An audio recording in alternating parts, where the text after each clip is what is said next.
چاہتا ہوں کہ میری قوم خوددار ہو، میری قوم اپنے پیر پہ کھڑی ہو، میری قوم کبھی کسی ملک کے سامنے ہاتھ نہ پھیلائے۔ وہ ذرا شہباز شریف کا پھر سے وہ دکھانا، پہلے وہ دکھانا، ذرا پھر سے دکھانا۔ جب میں آیا ہوں تو آپ سمجھیں کہ شاید یہ مانگنے آیا ہے، میں مانگ نہیں آیا لیکن مجبوری ہے۔ سنیں میری بات، جب آپ کا پرائم منسٹر اس طرح ہاتھ پھیلاتا ہے تو یہ ساری قوم کو ذلیل کرتا ہے، ساری قوم کو۔ ہر پاسپورٹ کی کئی دنیا میں عزت نہیں ہے جب ایک قوم خود ہی پرائم منسٹر کہتا ہے ہم تو بیکاری ہیں۔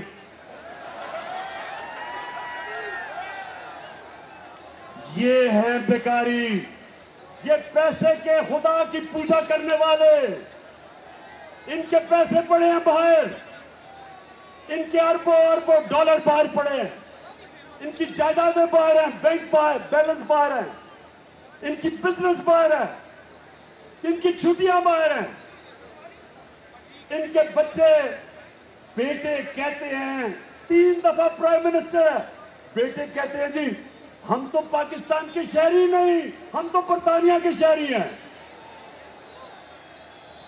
بیٹے ایسے کہتے ہیں جیسے یہ برطانیہ کی مالکہ کے گھر میں پیدا ہوئے ہیں، گوال منڈی میں نہیں پیدا ہوئے۔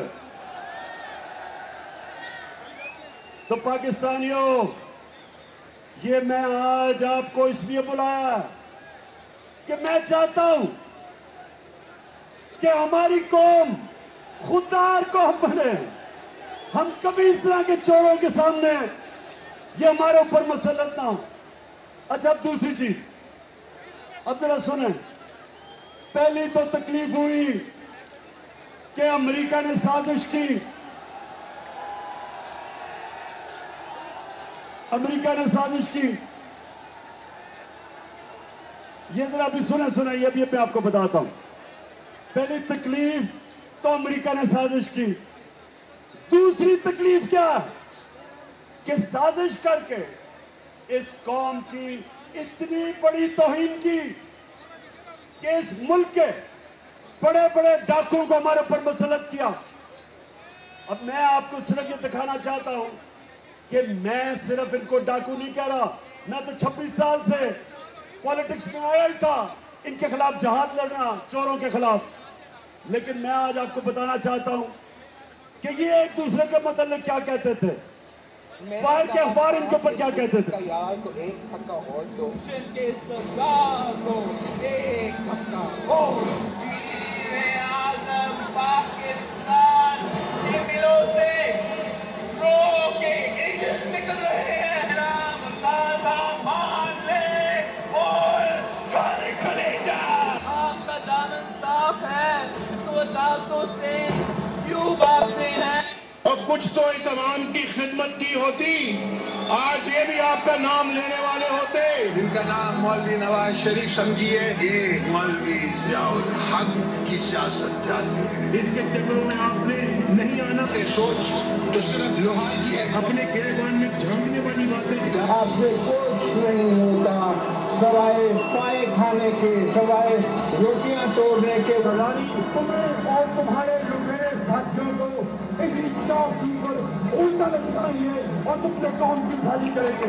اس مغل بادشاہ کو ہم نہیں چھوڑیں گے۔ در بابا 40 چوروں سے اپنی لوٹی ہوئی دولت واپس ان کے پیٹوں سے نکال کر آپ کے قدموں میں نچھاور کریں گے۔ یہ قومی چور، یہ عوام کا چور، یہ دھرتی پہ بہت ناشور ہو چکا ہے۔ اس سرکاری کو لانچ کرنا کراچی، پشاور اور لاہور کی سڑکوں پہ ناگزیر عملاً آپ کا مانتے ہیں۔ اس ملک کو خطرہ اور کسی سے نہیں ہے، یہ جاتی عمرہ کے مجیب الرحمان، ان سے خطرہ ہے۔ میرا وعدہ ہے کہ ایک ایک پائی ان کی لوٹی ہوئی آپ کی دولت واپس لاؤں گا، آپ کے قدموں میں نچھاور کروں گا۔ آپ نے ہمیشہ ہمارے بیچ میں سراغ روپا ہے۔ بھائی صاحب پہلے آپ اپنی کرپشن کا تو قوم کو